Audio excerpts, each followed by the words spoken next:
So a black woman lies to Tommy Sotomayor? Coming right up.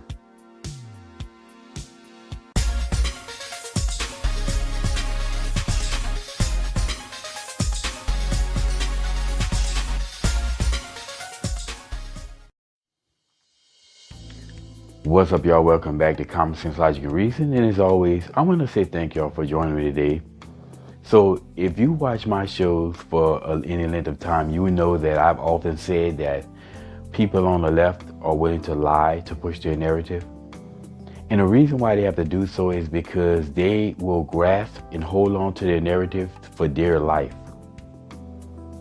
Unfortunately for them, the problem though is that very, very rarely is the evidence and data and the facts on their side. So they have to resort to lies in order to push their narrative because they can't lean on the facts. Trust me, they can use the facts, they would, but they can't. So they will push that narrative in by any means necessary. And by lying is a common way that they do so. Now, Tommy Sotomayor is basically known for bringing people on to talk on his show. Matter of fact, he has a segment that he calls One-on-One. And like any true conservative, he often want to bring on people who disagree with him, as opposed to leftists. Leftists want to bring on people, basically they want to silence people and get rid of people who disagree with them. They want the people who disagree with them to be removed.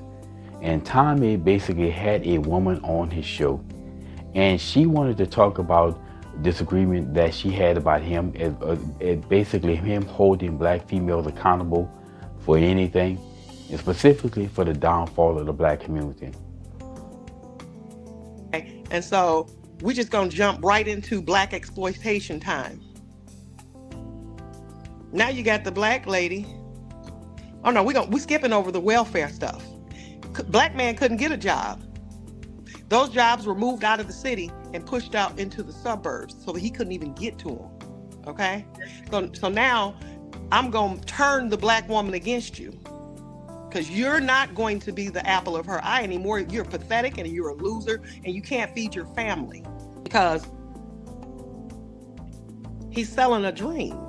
That's why we called him the Sly, the Slick, and the Wicked. It's a song called The Sly, the Slick, and the Wicked that came out in the 70s. And this is a story about a slick guy that takes advantage of these women. They're being groomed. And before you know it, he's holding their hand, walking them to the corner, telling her to perform. Now she a prostitute because he's the pimp. You see what I'm saying? It's black exploitation time. You got all these different black exploitation movies. And what happens? All these black men see these guys on, you got, the Mac. Superfly. And now they want this.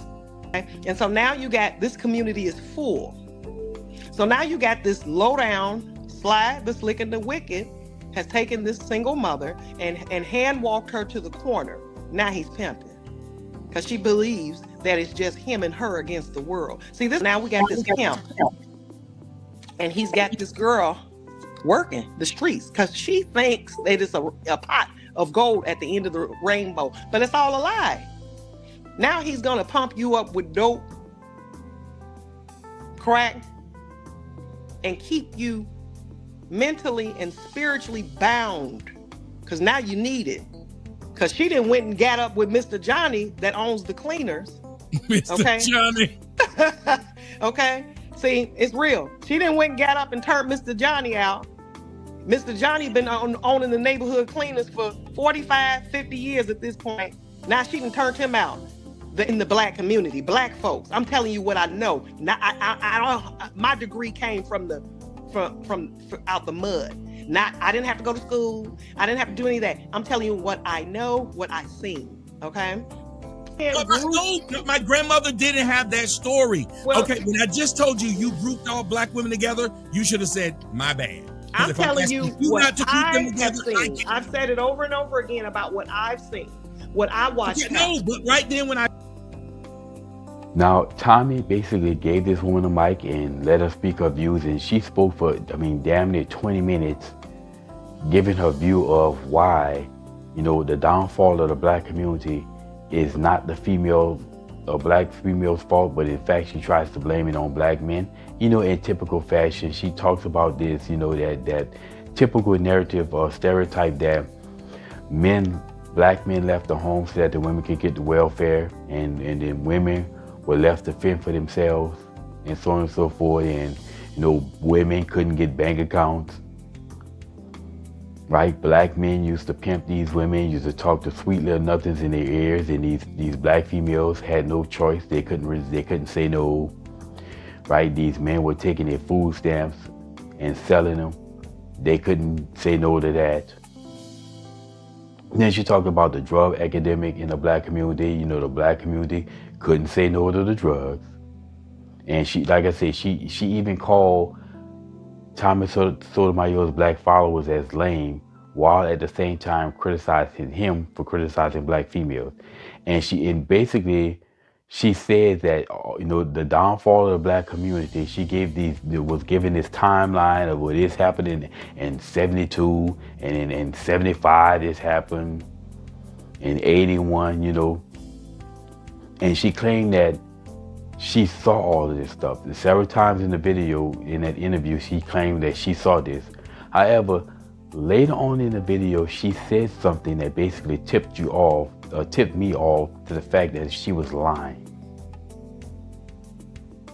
I am from the hood and I lived it. I watched it happen. See, this is the thing. I'm double-breasted. I grew up with all white people until I was 14 in a little country hick town.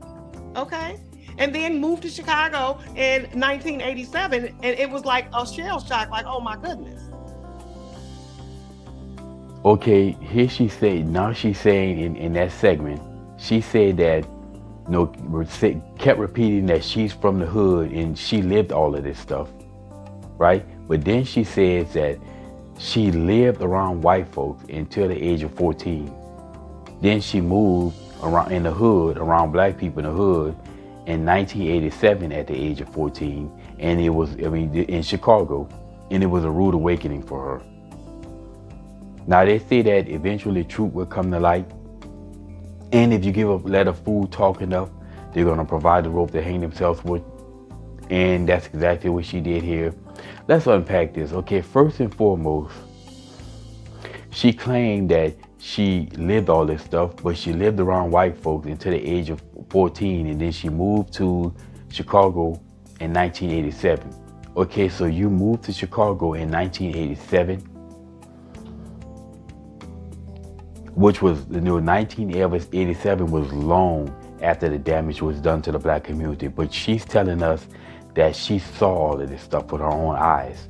She saw this stuff what happened in the 1970s and in the early 80s. But she only moved around black people in 1987. So how the hell she see this stuff, what happened in the 1970s, if she was living around white folks at that time? And then she said that in 1987, she was 14. Well, in 1987, I was 14. So she's the same age as me.